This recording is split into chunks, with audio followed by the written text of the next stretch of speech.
नमस्कार विद्यार्थी मित्रांनो, पुन्हा एकदा तुमचं स्वागत आहे विज्ञानच्या एका नवीन व्हिडिओमध्ये। तर आज आपण आजच्या व्हिडिओमध्ये की लास्ट पॉइंट जो आपला कशाशी निगडीत आहे, कोणाशी रिलेटिव्ह आहे, register connected in series, register connected in series. तर हा आपला लास्ट पॉइंट आपण काय करणार आहोत, डिस्कस करणार आहोत। तर याच्यामध्ये तुम्हाला पाठीमध्ये चार्ट दिलेला आहे, ते चार्ट मध्ये हे पॉइंट्स आहेत। रजिस्टर इन सिरीज, आता रजिस्टर इन सिरीज म्हटलं की तुम्हाला इथे डायग्राम काढायला लागणार आहे। काय काढायला लागणार आहे? डायग्राम। मग डायग्राम काढताना मी पहिला सांगितलेलं आहे, पहिला आउटपुट काढून घ्यायचं। मग एकेकांना काय होतं, डायग्राम समजत नाही, पहिला आउटपुट काढून घ्यायचं, असं एक चौकोन काढून घ्यायचा। तुम्हाला सांगितलंय पहिलाच असं चौकोन काढून घेतला, त्यानंतर काय करायचं याच्यामध्ये, आता आपल्याला इथे माहिती आहे तर काय असणार आहे, सेल असणार, कारण सेल खाली असतो वरती नसतो। त्यानंतर इथे त्याच्यामध्ये त्यांनी कळ दाखवले, प्लग दाखवले, प्लग की ज्याला आपण, ठीक आहे, ते दोन असं आले। त्यानंतर इथे त्यांनी काय दाखवलेलं आपल्याला माहिती आहे, एमीटर दाखवलेलं आहे। ते काय दाखवलेलं आहे, एमीटर, जो काय मोजल, हा प्लस मायनस असेल, हा एमीटर दोन टर्मिनलला जोडलेला आहे, पॉझिटिव्ह आणि निगेटिव्ह टर्मिनल। हा जो इलेक्ट्रिक सेल आहे तो पण दोन टर्मिनलला जोडलेला आहे, पॉझिटिव्ह निगेटिव्हला, बरोबर। त्यानंतर आपल्याला याच्यामध्ये माहित आहे तीन रेझिस्टिव्हिटी अटॅच केलेला आहे, म्हणजे रजिस्टर, तीन रजिस्टर अटॅच केले। हा झाला तुमचा पहिला रजिस्टरचा चिन्ह काढायचा, हा झाला तुमचा दुसरा, आणि हा झाला तुमचा तिसरा रजिस्टरचा चिन्ह, ठीक आहे। तर हा झाला R1, हा झाला R2 आणि हा झाला R, ठीक आहे। बघा आकृती कशी तयार होते बघा। त्यानंतर आपल्याला माहिती आहे जिथे रजिस्टर असेल तिथे व्होल्टमीटर असेल, हा झाला तुमचा पहिला। त्यानंतर इथे दुसऱ्याला असेल तर इथे पण असणार, हा दुसरा असणार आहे व्होल्टमीटर, तिसरा आहे म्हटल्यावर इथे तिसरा पण असणार आहे व्होल्टमीटर, ठीक आहे। R1 R2 R3, म्हणजे R1 ला V1, R2 ला V2, R3 ला V3, ठीक आहे। त्यानंतर आपण काय करणार, नुसतं इथं डायरेक्शन दाखवायचं, हे अशी डायरेक्शन झालं, जे आकृती तयार झाली। तर ही कसली, रजिस्टर कसं जोडलेलं आहे, सिरीज मध्ये। सिरीज मध्ये म्हणजे काय, एका मागे एक, वन अनदर म्हणजे एका मागे, म्हणजे इथं R1 आहे, त्याच्यानंतरच पुढे R2 असणार, त्याच्या पुढे R3 असणार, ठीक आहे। काल हा प्लग की काय म्हणतात त्याला, प्लग की म्हणजे कळ म्हणतात, कळ म्हणजे बटन, कळ म्हणजे बटन, ओके। तर आपण याच्यामध्ये बघूया की याच्यामध्ये त्यांनी काय सांगितलेलं आहे, बघा, register connected in series, register connected in series म्हणजे रोधाची एकसर जोडणी, रोधाची एकसर जोडणी, रोधाची एकसर जोडणी म्हणतात त्याला, समजून घ्या, रोधाची एकसर जोडणी। The same current flow through each resistor, मग ते काय म्हणतात, जेव्हा register connected in series, if register connected in series, जेव्हा रोध एकसर जोडणीवर जोडलेला असतो तेव्हा the same current flow through each resistor, त्या प्रत्येक रोधामध्ये, ईच रजिस्टर म्हणजे त्या प्रत्येक रोधामध्ये समान प्रमाणात करंट फ्लो होत असतो, म्हणजे समान प्रमाणात विद्युतधारा वाहत असते। कधी, Wien register connected in series, तेव्हा त्याच्यामध्ये प्रत्येक रजिस्टर मध्ये, ईच रजिस्टर म्हणजे प्रत्येक रोधामध्ये समान प्रमाणात करंट म्हणजे विद्युतधारा वाहत असते, समान प्रमाणात विद्युतधारा त्याच्यामधनं वाहत असते, असं ते सांगत आहेत। पहिलं वाक्य काय, same current flow through each resistor, same current flow through each resistor. काल पुढे द इफेक्टिव्ह रेजिस्टन्स, आता बघा वाक्यातून बघायचं आपल्याला, इफेक्टिव्ह रेजिस्टन्स, इफेक्टिव्ह रेजिस्टन्स म्हणजे एकूण रोध, इफेक्टिव्ह रेजिस्टन्स म्हणजे एकूण रोध किंवा परिणामी रोध, परिणामी रोध, परिणामी रोध आणि एकूण रोध समान असते, परिणामी रोध आणि एकूण रोध, म्हणजे effective resistance of register is equal to sum of their individual register, म्हणजे एकूण रोध किंवा परिणामी रोध काढायचा असेल तर तुम्हाला त्या प्रत्येक इंडिव्हिज्युअल रेजिस्टरचं, त्या प्रत्येक इंडिव्हिज्युअल म्हणजे स्वतंत्र रोधाचे, स्वतंत्र रोधाचे, सम म्हणजे बेरीज करावी लागेल. सम म्हणजे बेरीज. सम म्हणजे बेरीज. समजा आता तुम्हाला इफेक्टिव्ह रेजिस्टन्स काढायचं आहे. इफेक्टिव्ह रेजिस्टन्स म्हणजे आता समजा हे कसा जोडलेला आहे आरएस. आरएस म्हणजेच काय रजिस्टर इन सिरीज. म्हणजेच काय हा आरएस कसा वापरतो इफेक्टिव्ह रेजिस्टन्स दाखवण्यासाठी म्हणजे टोटल रेजिस्टन्स किती आहे दाखवण्यासाठी. मग ते काय म्हणतात टोटल रेजिस्टन्स जर तुम्हाला काढायचं असेल तर तुम्हाला काय करावं लागेल इंडिव्हिज्युअल रेजिस्टर म्हणजे वेगवेगळ्या रेजिस्टरची बेरीज करावी लागेल. मग काय करणार इथे किती रेजिस्टर आहेत 3 आहेत R1 R2 plus R3. R1 R2 plus R3 हे 3 रेजिस्टर असं इंडिव्हिज्युअल तुम्हाला जोडावे लागणार. तेव्हाच तुम्हाला काय मिळणार इफेक्टिव्ह रेजिस्टन्स मिळणार आहे म्हणजे एकूण रोध मिळणार आहे. इफेक्टिव्ह रेजिस्टन्स तुम्हाला याच्यामध्ये मिळणार आहे. कळालंय. पुढं दुसरं काय आलं इफेक्टिव्ह रेजिस्टन्स काढण्यासाठी तुम्हाला काय करावं लागेल प्रत्येक रोधाची बेरीज करावी लागेल. प्रत्येक रोधाची काय करावं लागेल बेरीज म्हणजे ऍडिशन करावी लागेल. काल पुढं the PD म्हणजे मेन शॉर्टेज आहे potential difference. Potential difference between two extreme of arrangement is equal to sum of potential across individual resistor. बघा आता तसंच तुम्ही इफेक्टिव्ह रेजिस्टन्स काढला तसं पोटेन्शियल डिफरन्स पण काढायला सांगितलेलं आहे. Arrangement is equal to sum of potential across individual register. आता तुम्हाला समजा पोटेन्शियल डिफरन्स काढायचं आहे. पोटेन्शियल डिफरन्स साठी काय वापरतो आपण व्होल्टमीटर.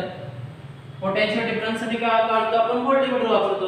मग तुम्हाला एकूण जर पोटेन्शियल काढायचं असेल जसं इथे इफेक्टिव्ह रेजिस्टन्स काढलेलं आहे तर पोटेन्शियल काढायचं काय करणार V इज इक्वल टू किती पोटेन्शियल मीटर आहे तिथं वरती V1 V2 V3.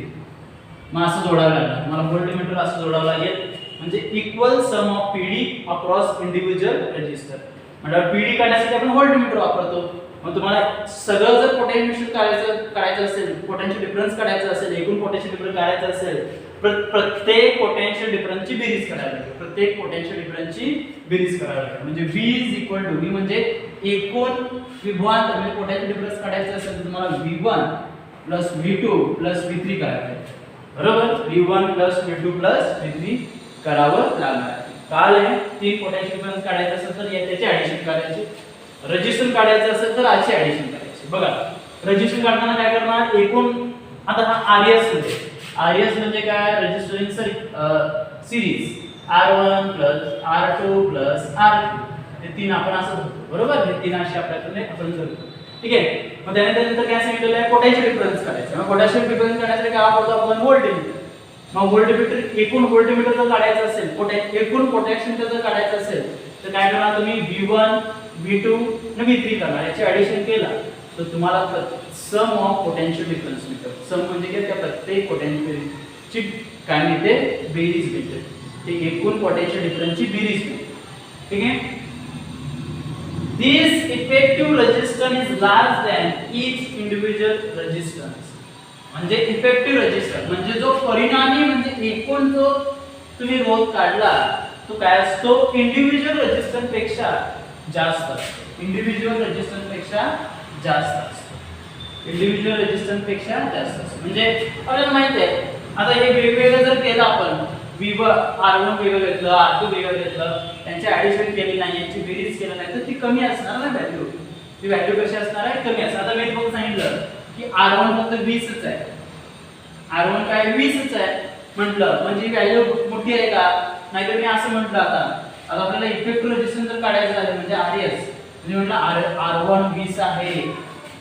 बरोबर R2 30 आहे आणि R3 40 आहे तर किती झाले 90. बरोबर फक्त मी R1 धरलं तर 20 च आहे म्हणजे हा कमी असणार आहे. म्हणजे इंडिव्हिज्युअल जो आहे म्हणजे स्वतंत्र रेजिस्टन्स जो आहे तो कमीच असतो. स्वतंत्र रेजिस्टन्स तो कमी असतो. पण इफेक्टिव्ह रेजिस्टन्स काढला तुम्ही म्हणजे सगळ्या रेजिस्टन्सची बेरीज केला ती मात्र कशी असते जास्त असते. ती मात्र कशी असते जास्त. म्हणजे प्रत्येक रेजिस्टन्सची जर तुम्ही बेरीज केला तर 90 येते. पण एकटाचा जर विचार केला तर ते 20 असते. म्हणजे इंडिव्हिज्युअल रेजिस्टन्स हा कमी असतो आणि इफेक्टिव्ह रेजिस्टन्स लार्ज असतो. लार्ज म्हणजे असा 90 असतो. म्हणजे ते किती अंदाजे मी घेतलेलं आहे हे कळलं तुम्हाला. ते मी अंदाजे घेतलेलं कळलं. म्हणजे इफेक्टिव्ह रेजिस्टन्स म्हणजे एकूण जो रोध आहे तो काय असतो स्वतंत्र रोधापेक्षा जास्त असतो. एकूण रोध हा स्वतंत्र रोधापेक्षा कसा असतो जास्त असतो. म्हणजे हाय क्वांटिटी किंवा हाय अमाउंट मध्ये असतो जास्त प्रमाणात असतो. This arrangement use increase the resistance in circuit. म्हणजे ही जी अरेंजमेंट आहे connected in series, resistor connected in series मध्ये जोडायची, ती कशासाठी वापरतात? Increase resistance in circuit. म्हणजेच काय? रोध वाढवण्यासाठी. रोध वाढवण्यासाठी याचा वापर केला जातो. रोध वाढवण्यासाठी याचा वापर केला जातो. रोध वाढवण्यासाठी परिपथातील रोध वाढवण्यासाठी या सर्किटचा वापर केला जातो.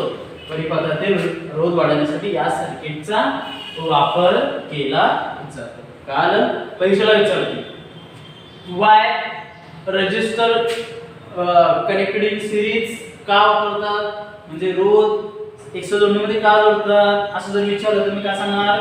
Increase the register in circuit. Increase the register in circuit म्हणजे रोध वाढवण्यासाठी. रोध वाढवण्यासाठी परिपथातील रोध वाढवण्यासाठी याचा वापर होतो. परिपथातील रोध वाढवण्यासाठी. कारण register connected in circuit series चा फायदा काय होतो? रेजिस्टर कनेक्टेड इन सिरीज चा फायदा काय होतो? आता बघा एक उदाहरण दिलं आहे. एक तुम्ही रेजिस्टर वाढवू शकता, पण बाकीचा काय परिणाम होतो बघा. If one they does not function the circuit break, there is no flow of electricity. बघा आता तुम्ही रेजिस्टर जोडला, हा वाक्य बघायचं 7व लक्ष द्या. आता रेजिस्टर तुम्ही कशामध्ये जोडला? सिरीज मध्ये. R1 plus R2 plus R3. ते काय म्हणतात? If one them does not function. आता तुम्ही रेजिस्टर सिरीज मध्ये जोडला म्हणजे काय म्हणतात? इफ वन ऑफ देम, याच्यातला एकटा डज नॉट फंक्शन, एकटा जर डज नॉट फंक्शन, समजा R2 जर काम करायचं बंद झाले, फंक्शन मध्ये कार्य करायचं बंद होईल, म्हणजे तो काम करणार नाही किंवा काम बंद झालं त्याचं, तर सर्किट ब्रेक. सर्किट ब्रेक म्हणजे तो परिपथक निकामी होतो. परिपथक काय होतो? तो निकामी होतो. सर्किट ब्रेक म्हणजे परिपथक तुटतं ते. There is no flow of electricity आणि त्याच्यामधनं इलेक्ट्रिसिटी जात नाही. कळालं की जेव्हा तुम्ही resistor connected in circuit like this असं जोडला सिरीज मध्ये, तेव्हा त्याच्यातलं जेव्हा एखादं रेजिस्टर जर काम करायचं बंद झालेलं म्हणजे फंक्शन करायचं बंद झालं तर सर्किट ब्रेक होतो, म्हणजे तो तुटतो. विद्युतधारा तिथं फ्लो व्हायला बंद होते. नो फ्लो ऑफ इलेक्ट्रिसिटी म्हणजे विद्युतधारा त्याच्यातून जात नाही, करंट फ्लो व्हायला जात नाही, कारण सर्किटच ब्रेक झाला. सर्किट तुटून गेला, बाद झाला, कारण एकटा रोधनं काम करायचंच बंद केलं. मग तो R1 असेल, R2 असेल, R3 असेल, कुठलाही असेल, या सगळीच बंद होते. म्हणजे मग जाईल का इलेक्ट्रिसिटीचा फ्लो त्याच्यातून? नाही जाणार, कारण सर्किटच ब्रेक झालेलं आहे. आलं? तसंच 3 bulbs are connected in series, their light output will decrease further. जसं जर तुम्ही 3 बल्ब सिरीज मध्ये जोडला, सिरीज मध्ये म्हणजे 3 बल्ब अशा प्रकारे जोडला, तुम्ही 3 बल्ब जोडला एका सिरीज मध्ये, तर त्याच्यामधला जो there light output will decrease further. म्हटल्यावर लाईट आउटपुट म्हणजे याच्यामधनं जो मिळणारा प्रकाश तो जास्त असणार आहे, त्याच्यानंतर हलकं कमी असणार आहे आणि याच्यामध्ये लईच कमी असणार आहे. याच्यामध्ये लईच कमी असणार आहे प्रकाश, जे लाईट जो मिळणार आहे आपल्याला. म्हणजे सिरीज मध्ये जोडला तर याचं नुकसान दोनच आहे. म्हणजे काय होतं? जर एखादं फंक्शन करायचं बंद झालं रेजिस्टर, तर सर्किट ब्रेक होतो आणि इलेक्ट्रिसिटी जायची बंद होते. आता तसं 3 बल्ब जर जोडला, 3 बल्ब जर जोडला एका मागे एक, तर काय होतं? पहिला जास्त लाईट जास्त देईल, दुसरा कमी देईल आणि तिसरा सर्वात कमी लाईट तुम्हाला देईल. म्हणजे आउटपुट म्हणजे त्याचं कार्य तुम्हाला कमी झालेलं दिसेल. मग हे काय नुकसान आहेत कशाचे?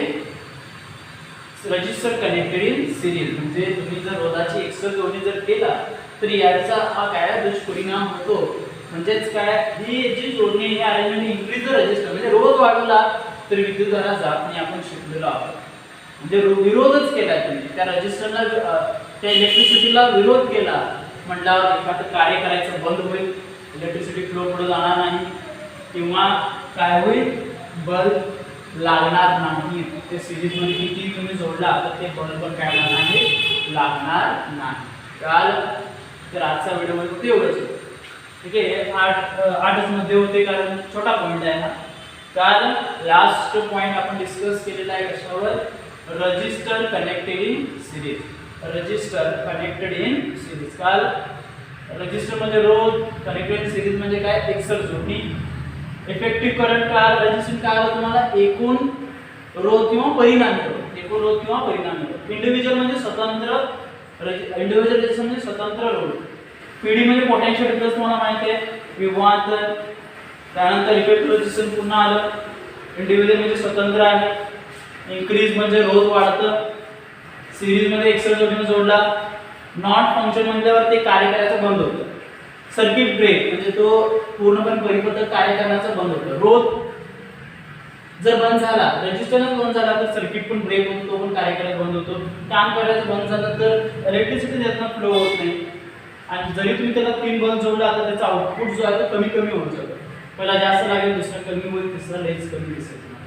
ठीक आहे. तर हे सगळे गोष्टी आहेत. फक्त परीक्षेला काय विचारतात त्याच्यावर, what is the effect, what is the effect arise register connected in series. म्हटल्यावर जेव्हा तुम्ही रोध एकसर जोडणीमध्ये जोडता तेव्हा तिथं काय परिणाम होतो, म्हणजे जेव्हा तुम्ही रोध एकसर जोडणीमध्ये जोडता तेव्हा त्या सर्किटवर, त्या इलेक्ट्रिसिटीवर म्हणजे करंटवर काय परिणाम होतो, असा प्रश्न तुम्हाला परीक्षेला विचारला जाईल. ठीक आहे. तर काय अडचण याच्यामध्ये, सम म्हणजे बेरीज, सम म्हणजे बेरीज, बरोबर. सम म्हणजे काय, बेरीज. आता आरएस दिलेला आहे, रजिस्टर इन सिरीज दिलेला आहे, एक्सर जोडणी. R1 R2 R3, समजा R1 10 असेल, R2 20 असेल, R3 20 असेल, तर एकूण किती आहे, 50. म्हणजे RS किती आहे, एकूण 50. याला काय म्हणतात, इफेक्टिव्ह रेजिस्टन्स म्हणजे परिणामी रोध किंवा एकूण रोध. म्हणजे एकूण रोध करण्यासाठी काय केलं तुम्ही, रोधाची बेरीज, रोधाची काय केली, बेरीज केली. म्हणजे त्यामध्ये R1 घेतला, R2 घेतला, R3 घेतला, अंदाजे घेतलेला आहे. त्यानंतर पोटेन्शियल डिफरन्स काढण्यासाठी V1 V2 V3 घेतलं, म्हणजे विभवांतराची बेरीज केली, पोटेन्शियल डिफरन्सची बेरीज केली. ठीक आहे. काय आहे, तर हा व्हिडिओ काळजीपूर्वक बघा, काय शंका असेल ते नक्कीच विचारा. थँक्यू.